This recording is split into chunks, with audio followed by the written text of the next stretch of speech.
जय हिंद दोस्तों, स्वागत है आप सभी का इस सीरीज़ में जिसका नाम है कौन बनेगा आईएएस। तो आज हम 6 जैन के जो एमसीक्यूज़ है वो देखने वाले हैं और पीडीएफ जो है वो आपको टेलीग्राम चैनल से मिल जाएगी। तो टेलीग्राम पर आपको सर्च करना है मयूर मोगरे और वहाँ पर आप फॉलो कीजिए टेलीग्राम पर, जहाँ से आप पीडीएफ ले सकते हो, क्योंकि पीडीएफ जो है वो भी काफ़ी ज़्यादा इंपॉर्टेंट है इसकी, तो आपको काफ़ी हेल्पफुल रहेगी। आइए पहले क्वेश्चन पर आते हैं। यहाँ पर आपको लाइट हाउस प्रोजेक्ट इसके रिगार्डिंग कुछ स्टेटमेंट दिए गए हैं और आपको करेक्ट स्टेटमेंट कौन सा है ये पहचानना है। फर्स्ट है, लाइट हाउस प्रोजेक्ट जो है वो लॉन्च किया जा रहा है इंडिया में as a part of United Nations human settlement programme. दूसरा, अगर हम देखते हैं इस प्रोजेक्ट के तहत हाउस जो है वो कंस्ट्रक्ट किए जाएंगे capital cities of Jharkhand, Uttar Pradesh, Assam and Gujarat. तो इसमें से अगर आप देखो तो फर्स्ट स्टेटमेंट जो है वो कम्प्लीटली गलत है, क्योंकि यहाँ पर ये जो United Nation human settlement programme है इसके तहत नहीं, इसके एज अ पार्ट नहीं, बल्कि as a part of global housing technology challenge India, ठीक है, जो GHTC, इसके तहत यहाँ पर हमें ये जो इनिशिएटिव है वो देखने को मिलता है। और 6 जो साइट्स है अक्रॉस 6 स्टेट्स, वहाँ पर हमें यहाँ पर देखने को मिलता है। तो इसलिए फर्स्ट गलत है। सेकंड भी यहाँ पर गलत हो जाता है, क्योंकि इसमें अगर आप देखोगे तो इंदौर, राजकोट, चेन्नई, रांची, अगरतला, लखनऊ, ठीक है, तो ये सारी जो जगहें हैं वहाँ पर देखने को मिलता है। तो दोनों यहाँ पर गलत है। इसका जवाब जो है वो हमें डी देखने को मिलता है। यहाँ पर आप देख सकते हो एक्सप्लेनेशन में, तो सारा एक्सप्लेनेशन यहाँ पर है। ये सिर्फ प्रीलिम्स नहीं बल्कि मेंस पर्सपेक्टिव से भी आपको काफ़ी ज़्यादा काम आएगा। इसलिए जो पीडीएफ है वो आप खुद के पास सेव करके रखिए, जिससे कि क्या होगा, एक्सक्लूसिवली जो वीडियोज़ है भले ही वो MM Academy ऐप पर आते हैं, लेकिन न्यूज़पेपर एनालिसिस ये वीक में मैं नहीं ला पा रहा हूँ। इस वजह से मैं यूट्यूब पर ये जो कौन बनेगा आईएएस सीरीज़ है वो लेकर आ रहा हूँ, जिससे करंट अफेयर जो है वो आपके यहाँ पर MCQ फॉर्म में ही सही लेकिन हो जाए, जो भी इंपॉर्टेंट है, ठीक है। तो पीडीएफ जो है वो आपको वहाँ पर मिल जाएगी। प्राइम मिनिस्टर इन्होंने फाउंडेशन लेड किया है लाइट हाउस प्रोजेक्ट्स का as a part of global housing technology challenge India, GHTC India initiative. और इसमें अगर आप देखोगे 1000 हाउसेस हमें देखने को मिलेंगे physical and social infrastructure facilities के साथ, कंस्ट्रक्ट किए जाएंगे 6 प्लेसेस पर अक्रॉस इंदौर, राजकोट, चेन्नई, रांची, अगरतला, लखनऊ, ठीक है। प्राइम मिनिस्टर ने जो फाउंडेशन यहाँ पर रखा है ये अगर आप देखोगे as a part of global housing technology challenge India है। और उसी के साथ साथ global housing technology challenge India अगर हम देखते हैं, ministry of housing and urban affair conceptualise किए हैं as a global housing technology challenge India, जिनका एम है कि यहाँ पर जो main stream basket of innovative technologies है वो यहाँ पर आइडेंटिफाई करें, वो यहाँ पर लाए जा सके, ठीक है। प्रधानमंत्री ने 19-20 को डिक्लेयर किया कंस्ट्रक्शन टेक्नोलॉजी ईयर, ठीक है, तो ये भी काफ़ी ज़्यादा इंपॉर्टेंट है। कंपोनेंट्स अगर आप देखोगे तो कंपोनेंट्स यहाँ पर आपको देखने को मिलेंगे, ठीक है। और उसी के साथ साथ पोटेंशियल फ्यूचर टेक्नोलॉजी जो है इंक्यूबेशन एंड एक्सेलरेशन सपोर्ट के लिए, potential future technologies for India जो अप्लीकेबल है हाउसिंग सेक्टर, ये सपोर्ट किए जाएंगे, इनकरेज किए जाएंगे थ्रू आशा, मतलब affordable sustainable housing accelerators India programme, ठीक है। और 6 साइट्स अगर हम देखते हैं यहाँ पर, तो हमें ये सारी जो साइट्स हैं इंदौर, राजकोट, चेन्नई, रांची, अगरतला, लखनऊ, ये देखने को मिलती है, ठीक है। अफोर्डेबल सस्टेनेबल हाउसिंग एक्सीलेटर अगर हम देखते हैं जो आशा इंडिया है, तो एम जो है आशा इंडिया का वो है कि यहाँ पर रिसर्च और डेवलपमेंट प्रोग्राम जो है उसको कैटेलाइज किया जा सके, ठीक है, कंस्ट्रक्शन सेक्टर में, बिल्डिंग मटेरियल में। तो ये भी काफ़ी इंपॉर्टेंट होता है। देखिए क्या है, न्यूज़ जो है वो तो सिर्फ यहाँ पर अगर आप देखोगे तो लाइट हाउस प्रोजेक्ट से रिलेटेड है, लेकिन ये जो वीडियो है इसके तहत आपको लाइट हाउस इंडिया के बारे में पता चल रहा है, ग्लोबल हाउसिंग टेक्नोलॉजी चैलेंज के बारे में पता चल रहा है, ये आपको सर्च नहीं करना पड़ रहा है, कंपोनेंट्स के बारे में पता चल रहा है, अफोर्डेबल सस्टेनेबल हाउसिंग एक्सेलेरेटर के बारे में पता चल रहा है। तो यहाँ पर आपको कॉम्प्रिहेंसिव व्यू मिल जाता है, पूरा कॉम्प्रिहेंसिव व्यू, और वो भी MCQ फॉर्म में रहता है, जिससे क्या होता है कि आपको आपने जितना दिन भर में पढ़ा है वो भी आप खुद को बता सकते हो, क्योंकि 8 बजे हमारा ये आता है 8 PM, है ना। अभी फ़िलहाल ये यूट्यूब पर भी आ रहा है, लेकिन बाद में ये MM Academy ऐप पर ही देखने को मिलेगा। नेक्स्ट यहाँ पर है, which of the following organisation publishes a digital payments index. Digital payments index जो है किसके द्वारा यहाँ पर पब्लिश किया जाता है, रिजर्व बैंक ऑफ इंडिया या फिर national payment corporation of India, NABARD या बैंक ब्यूरो बोर्ड। तो ये जो है ये रिजर्व बैंक ऑफ इंडिया के द्वारा लाया जाता है। यहाँ पर आप देख सकते हो reserve bank of India construct किए हैं कंपोजिट डिजिटल पेमेंट इंडेक्स, जिससे कि यहाँ पर डिजिटलाइजेशन जो है पेमेंट का अक्रॉस द कंट्री वो यहाँ पर लिया जा सके। Reserve bank of India construct किए हैं कंपोजिट, यहाँ पर जैसा मैंने अभी आपको बताया। इंडेक्स के बारे में अगर हम देखते हैं, 5 ब्रॉड पैरामीटर्स हैं। 5 पैरामीटर्स कौन कौन से हैं, पेमेंट अनेबलर जिसका वेट 25% है, payment infrastructure demand side factor 10% है, payment infrastructure supply side factor जो 15% है, payment performance 45% and consumer centricity. तो इसमें आपको ये भी आ सकता है कि पैरामीटर्स कौन कौन से हैं, प्लस सबसे ज़्यादा वेटेज जो है वो किसको दिया गया है। तो ऐसे भी क्वेश्चंस आपको आ सकते हैं। इंडेक्स वैल्यू 2019-20 यहाँ पर अगर आप देखोगे तो इस तरीके से हमें देखने को मिलती है। डिजिटल पेमेंट सिनारियो अगर हम देखते हैं किस तरीके का है, सेकेंड क्वार्टर अगर हम देखते हैं 2021 का, यूपीआई पेमेंट 82% जंप जो है हमें वॉल्यूम में देखने को मिला है। ठीक है, उसी के साथ साथ यहाँ पर अगर आप देखोगे भीम ऐप जो है उसके द्वारा भी कई सारे पेमेंट किए गए हैं। क्वार्टर 2 में अगर हम देखते हैं तो यहाँ पर जो पॉइंट ऑफ सेल मशीन है, ये सारे इससे काफ़ी ज़्यादा ट्रांजैक्शन जो है हमें देखने को मिल रहे हैं। और ख़ासकर जो यहाँ पर कोरोना आया है तो यहाँ पर बहुत सारे लोग जो है वो ऑनलाइन ट्रांजैक्शन जो है वही कर रहे हैं, है ना। तो खास अगर हम डिजिटलाइजेशन देखें तो वो नोटबंदी की वजह से नहीं, लेकिन कोरोना की वजह से भी हम बोल सकते हैं, है ना। आरबीआई की अगर अदर पब्लिकेशन देखते हैं, बहुत इंपॉर्टेंट है ये चीज़, कंज्यूमर कॉन्फिडेंस सर्वे, क्योंकि आपको रिपोर्ट्स कौन क्या पब्लिश करता है ऐसे पूछा जाता है ना। Inflation expectancy survey, financial stability report, half yearly, half monetary policy report on foreign exchange reserve, तो ऐसे आपको आ जाते हैं। नेक्स्ट है कि कुछ स्टेटमेंट दिए गए हैं और सही स्टेटमेंट कौन सा है ये यहाँ पर आपको बताना है। कि यहाँ पर आपको पूछा गया है most appropriately explaining which of the following battles Indian modern history.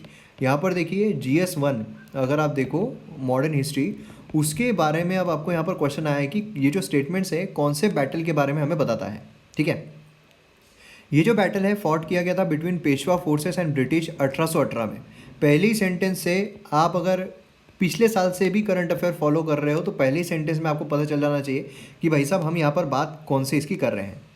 Next है ब्रिटिश आर्मी जो है comprises mainly Dalit soldiers and fought against the upper caste dominated Peshwa army. Victory pillar जो है इसमें जो रणस्तंभ है ये यहाँ पर हमें देखने को मिलता है बैटल को कोमेमोरेट करने के लिए। तो ये जो बैटल है ये है भीमा कोरेगांव बैटल। ठीक है, कौन सा है, भीमा कोरेगांव बैटल जो है ये हमें देखने को मिलता है। यहाँ पर अपने Bhima Koregaon battle fought Bhima Koregaon between Peshwa forces and the British 1 January 1818। British army जो है इसमें हमें दलित सोल्जर्स एंड अपर कास्ट के अगेंस्ट में फाइट होते हुए हमें देखने को मिल रहे थे। और डिफीट जो है पेशवा आर्मी की कंसिडर की गई है victory against the caste based discrimination and operation. ठीक है, और बाबा साहेब अम्बेडकर जो है वो साइट विजिट किए ऑन 1 जनवरी 1927, इसलिए फर्स्ट ऑप्शन जो है हमारा सही है। विक्ट्री पिलर अगर हम देखते हैं तो इंसिडेंट्स जो है violent clash Dalits and Maratha groups. तो यहाँ पर देखिए बेसिकली ब्रिटिशर्स एंड इंडियंस के बीच में नहीं था ये एक जो ग्रुप है वो देखा गया। ठीक है, Bhima Koregaon between Peshwa forces and Britishers. और विक्ट्री मेमोरियल जो है बाय ब्रिटिश इन पेरनी विलेज डिस्ट्रिक्ट ऑफ सोल्जर जो कोरेगांव भीमा बैटल में मारे गए थे। नेक्स्ट यहाँ पर आ रहा है कुछ स्टेटमेंट्स आपको दिए गए हैं about international organisation of securities commission IOSCO। इसके बारे में कुछ स्टेटमेंट्स दिए गए हैं और करेक्ट स्टेटमेंट कौन सा है ये आपको पहचानना है। तो इसमें अगर आप देखोगे तो फर्स्ट स्टेटमेंट है कि इंटरनेशनल ऑर्गेनाइजेशन है जो वर्ल्ड सिक्योरिटी रेगुलेटर्स को साथ में लेकर आती है। अंतर्राष्ट्रीय संगठन है जो दुनिया के प्रतिभूति नियामकों को एक साथ लेकर आती है। International Financial Service Centre Authority और Security Exchange Board of India members है इसके। तो इसमें अगर आप देखोगे तो फर्स्ट स्टेटमेंट बिल्कुल सही है। सेकंड अगर हम देखते हैं तो ये भी बिल्कुल सही है। जवाब इसका हमें सी देखने को मिलता है। तो यहाँ पर आप देख सकते हो international organisation of security commission, ये एक इंटरनेशनल ऑर्गेनाइजेशन है जो यहाँ पर वर्ल्ड सिक्योरिटी रेगुलेटर्स को साथ में लेकर आती है। 95% वर्ल्ड सिक्योरिटी मार्केट को कवर करती है। ठीक है, हेडक्वार्टर मैड्रिड स्पेन में हमें देखने को मिलता है और फाउंड हुई थी अप्रैल 1983 में। तो ये दोनों ही चीज़ें काफ़ी इंपॉर्टेंट है। अप्रैल 1983 में फॉर्म हुई थी एंड मैड्रिड स्पेन में जो हेडक्वार्टर है वो हमें देखने को मिलता है, क्योंकि सीधा क्वेश्चन आ सकता है। अब ये अगर हम देखते हैं international finance service Centre authority, ये एसोसिएट मेंबर है ऑफ द इंटरनेशनल ऑर्गेनाइजेशन। तो ये इसलिए काफ़ी ज़्यादा न्यूज़ में हमें देखने को मिल रहा है। Security Exchange Board of India जो ऑर्डिनरी मेंबर है इसका। ठीक है, और ये अगर हम देखते हैं इसका तो मतलब international Financial Service Centre authority establish हुआ अप्रैल 2020 में under international Financial Service Centre authority act 2019। Headquarter gift Gujarat international finance tech city में है, गांधीनगर गुजरात में। तो ये काफ़ी इंपॉर्टेंट है। और इंटरनेशनल ऑर्गेनाइजेशन सिक्योरिटी कमीशन, इसके बारे में अगर हम देखें 1983 में फाउंड, स्पेन में हेडक्वार्टर। और इसका जो एशिया पैसिफिक हब है लोकेटेड है कुलालंपर मलेशिया में। नेक्स्ट क्वेश्चन यहाँ पर आता है कि आपको कुछ स्टेटमेंट्स दिए गए हैं, करेक्ट स्टेटमेंट कौन सा है आपको पहचानना है। सत्यमेव जयते अडॉप्ट किया गया है as a national motto India 26 जनवरी 1950 को। सत्यमेव जयते जो है टेकन फ्रॉम मुंडका उपनिषद। और थर्ड है, ये इंस्क्राइब किया गया है देवनागरी स्क्रिप्ट में at the base of lion capital of Ashok. तो इसमें से आपको जो सही स्टेटमेंट है वो कौन सा है ये आपको यहाँ पर बताना है। तो इसमें अगर आप देखोगे तो फर्स्ट स्टेटमेंट बिल्कुल सही है, 26 जन 1950 को अडॉप्ट किया गया, ये भी बिल्कुल सही है, और थर्ड भी बिल्कुल सही है। तो इसका जवाब हमें डी जो है ये देखने को मिलता है। तो यहाँ पर आप देख सकते हो केरला गवर्नमेंट रिसेंटली अनाउंस किया है डिजिटल मीडिया लिटरेसी प्रोग्राम सत्यमेव जयते। ठीक है, तो मतलब फेक न्यूज़ जो है उसको काउंटर करने के लिए। तो देखिए कैसे क्वेश्चंस आपको आ सकते हैं। तो यहाँ पर आप देखिए सत्यमेव जयते पार्ट है of mantra from Hindu scripture Mundaka Upanishad, और इंडिपेंडेंस 26 जन 1950 अडॉप्ट किया गया। और उसी के साथ साथ यहाँ पर अगर आप देखोगे प्रोग्राम जो है ये स्कूल कॉलेजेस सभी जगह फाइट किया जाएगा, और 5 पॉइंट्स रहेंगे। रॉन्ग इन्फॉर्मेशन क्या है कि वो स्प्रेड होते हैं फास्ट, सोशल मीडिया जो है किस तरीके से उसका इस्तेमाल हो रहा है, और प्रॉफिट कैसे दिलाते हैं, और सिटीजन्स के द्वारा क्या इनिशिएटिव लिए जाने चाहिए। तो सत्यमेव जयते पार्ट है ऑफ मंत्रा जो यहाँ पर हमने देखा है सारी की सारी चीज़ें, तो ये भी आप एक बार पढ़ सकते हो। अब यहाँ पर फेक न्यूज़ अगर आप देखोगे तो फेक न्यूज़ जो है ये अनट्रू इन्फॉर्मेशन होती है, काफ़ी ज़्यादा उसका प्रॉब्लम हमें देखने को मिल रहा है। तो ये अगर आप देखोगे फेक न्यूज़ के बारे में तो मेंस पर्सपेक्टिव से जो है आपको क्वेश्चंस पूछे जा सकते हैं, कैसे हम काउंटर कर सकते हैं, है ना, फेक न्यूज़ को हम कैसे रिड्यूस कर सकते हैं। यहाँ पर जो अलग अलग ऑर्गेनाइजेशंस है, भले वो फेसबुक हो भले वो व्हाट्सएप हो, कैसे वो अपना रोल अदा कर सकते हैं, है ना। और ख़ासकर हमें यहाँ पर बहुत बड़ी भूमिका निभानी पड़ेगी।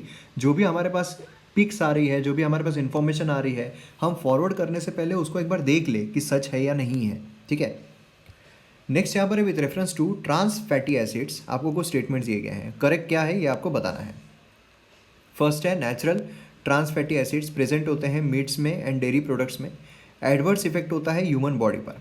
तो देखिए अब यहाँ पर कैसा है, एडवर्स इफेक्ट हो रहा है ह्यूमन बॉडी पर, ये तो एकदम सही है, और ये डेयरी प्रोडक्ट मीट में होते हैं बिल्कुल सही है। जवाब इसका हमें सी देखने को मिलता है। यहाँ पर आप देखिए ट्रांस फैटी एसिड जो है most harmful type of fat होते हैं, एडवर्सली अफेक्ट करते हैं ह्यूमन बॉडी को। और हमारे डाइट में अगर हम देखते हैं तो यहाँ पर आप देखोगे तो प्रेजेंट होते हैं मीट्स में, डेयरी प्रोडक्ट्स में, है ना, स्मॉल अमाउंट लेकिन होते हैं। और ख़ासकर अगर आप देखोगे तो जो बर्गर वगैरह होता है वो भी काफ़ी अनहेल्दी होता है ना। Food Safety Standard Authority of India FSSAI उन्होंने कैप किया amount of trans fatty acid oil में fat up to 3% for 21 and 2% by 22, जिससे कि हेल्थ जो है लोगों की वो बढ़ाई जा सके। ठीक है, ट्रांस फैट अगर हम देखते हैं तो ये जो है मोस्ट हार्मफुल टाइप होते हैं ह्यूमंस के लिए। और उसी के साथ साथ जब हम यहाँ पर हार्मफुल इफेक्ट्स देखते हैं तो हार्ट डिसीज़, है ना, ये काफ़ी ज़्यादा होता है, कोलेस्ट्रॉल लेवल जो है काफ़ी ज़्यादा हाई हो जाता है। और उसी के साथ साथ यहाँ पर जो एफर्ट्स लिए गए हैं रिड्यूस करने के लिए ट्रांस फैट फ्री, ये यहाँ पर लोगो जो है वॉलंटरी लेबलिंग ये प्रमोट करने के लिए लाया गया है। ठीक है, और काफ़ी सारे हैं, जैसे कि यहाँ पर आप देख सकते हो कि heart attack rewind follow up too early campaign called eat right, है ना। तो ईट राइट ऐसे बहुत सारे कैंपेन जो है वो हमें देखने को मिलते हैं। ग्लोबली भी अगर हम देखते हैं WHO ने लॉन्च किया है रिप्लेस कैंपेन 2018 में ग्लोबल लेवल एलिमिनेशन के लिए। तो देखिए ये एक्स्ट्रा इन्फॉर्मेशन आपको वीडियो के थ्रू ही मिलती है, तो इसलिए काफ़ी इंपॉर्टेंट वीडियोज़ होते हैं ये। और कौन बनेगा एज सीरीज़ और न्यूज़पेपर एनालिसिस जो है आपके लिए सफिशिएंट है करंट अफेयर के लिए।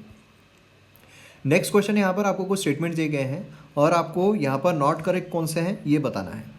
तो फर्स्ट अगर हम देखते हैं नेंद्रन बनानास ये कल्टीवेट किए जाते हैं त्रिशूर डिस्ट्रिक्ट केरला में। नेक्स्ट है नेंद्रन बनानास जो है उनको ज्योग्राफिकल इंडिकेशन टैग मिला है 2014 में। IIT मद्रास ने डेवलप किया है नया प्रोडक्ट जिसका नाम है बनाना ग्रिट फ्रॉम रॉ नरेंद्र बनानास। तो नेंद्रन बनानास, तो यहाँ पर अब आपको करेक्ट स्टेटमेंट कौन सा है ये बताना है। तो अब इसमें अगर आप देखोगे तो यहाँ पर फर्स्ट जो स्टेटमेंट है ये बिल्कुल सही है, सेकंड स्टेटमेंट भी यहाँ पर बिल्कुल सही है, थर्ड यहाँ पर जो स्टेटमेंट है वो गलत हो जाता है। ठीक है, तो थर्ड स्टेटमेंट यहाँ पर गलत है, इसलिए इसका जवाब जो है वो रहेगा 3, क्योंकि नॉट करेक्ट कौन सा है ये पूछा गया है। तो यहाँ पर आप देख सकते हो केंजा जी कोडन नेंद्रन बनाना, जिसको यहाँ पर जो कंजे कोड़े बनाना भी कहा जाता है, ट्रेडिशनल फ्रूट कल्टीवेट किया जा रहा है त्रिशूर डिस्ट्रिक्ट केरला में। और ये जो है बनाना ये केरला में ग्रो किया जाता है, जोग्राफिकल इंडिकेशन टैग मिला इसको 2014 में। Recently scientist at council of scientific and industrial research CSIR जो है, और उसी के साथ साथ NIST जो है एट केरला, वो यहाँ पर नए प्रोडक्ट के साथ आए हैं। ठीक है, इसके थ्रू जो बनाया गया है बनाना ग्रिट अगर हम देखते हैं तो ये बाय प्रोडक्ट है और जो हेल्थ है उसमें काफ़ी ज़्यादा इंप्रूवमेंट यहाँ पर ला सकता है। ठीक है। और यहाँ पर सिग्निफिकेंस अगर हम देखते हैं तो डाइवर्सिफाइड सोर्स फ्रॉम बनाना, ये सारी चीज़ें। और नेंद्रन बनाना अगर हम देखते हैं तो ये अगर आप देखोगे मोस्ट पॉपुलर ट्रेडिशनल फ्रूट है, तो ये भी काफ़ी इंपॉर्टेंट है, आपको इसके बारे में पता रहना है। जोग्राफिकल इंडिकेशन 2014 में मिला था, अभी फिर से न्यूज़ में आ गया है, तो हो सकता है आपको जोग्राफिकल इंडिकेशन टैग्स के बारे में पूछ लिया जाए, मैच द पेयर पूछ लिया जाए, ये कहाँ का है वो पूछ लिया जाए, है ना। तो ऐसे क्वेश्चंस आपको आते हैं। नेक्स्ट क्वेश्चन है कि आपको यहाँ पर इंटरनेशनल ट्रीटीज़ जो है और कन्वेंशन जो है वो यहाँ पर इंडिया के द्वारा कौन सी साइन की गई है टू कॉम्बाट ड्रग मेनेस। देखिए यूपीएससी 2020 में क्वेश्चन ऐसा आया हुआ है ना, ट्रीटीज़ कन्वेंशन के रिगार्डिंग, तो इसलिए ऐसे क्वेश्चन काफ़ी इंपॉर्टेंट होते हैं, इसलिए हम उसी पर बेस्ड यहाँ पर क्वेश्चंस आपके सामने ला रहे हैं, जिससे कि आपको पढ़ने में काफ़ी आसानी जाए और जो प्रीलिम्स है उस पर्सपेक्टिव से आपके करंट अफेयर हो जाए, जो एक्सप्लेनेशन सेक्शन होता है वो मेंस पर्सपेक्टिव से आपको पूरा इन्फॉर्मेशन प्रोवाइड करें। तो यहाँ पर आपको बताएं United nation convention narcotic drug जो कॉम्बाट ड्रग मेनेस कॉम्बाट करने के लिए कौन कौन से हैं। दूसरा है UN convention on psychotropic substance, और थर्ड है अगेंस्ट ट्रांजिशन ऑर्गेनाइज्ड क्राइम। तो कौन सा है ये आपको बताना है। तो नाम से ही पता चल रहा है नार्कोटिक ड्रग आ रहा है ना, सब्सटेंस आ रहा है, तो यहाँ पर तीनों ही बिल्कुल सही है, डी इसका जवाब हमें देखने को मिलता है। तो international treaty on convention to combat drug menace, इसमें अगर आप देखोगे तो UN convention narcotic drug 61, UN on psychotropic substance 71, against illicit traffic of narcotic drug 88 and on organised crime UN TOC 2000। ठीक है। रिसेंटली कुछ लोग जो है जोधपुर डिस्ट्रिक्ट यहाँ पर वो साथ में आया है ड्रग एडिक्शन जो है अमंग द यूथ उसको टैकल करने के लिए। तो यहाँ पर आप देख सकते हो persons consuming liquor tobacco narcotic उनको बॉयकॉट कर देना, पेनाल्टी जो है सेलिंग पर बायर पर वो यहाँ पर लगा देना। तो ये बहुत ही इनोवेटिव तरीके से आए हैं यहाँ पर।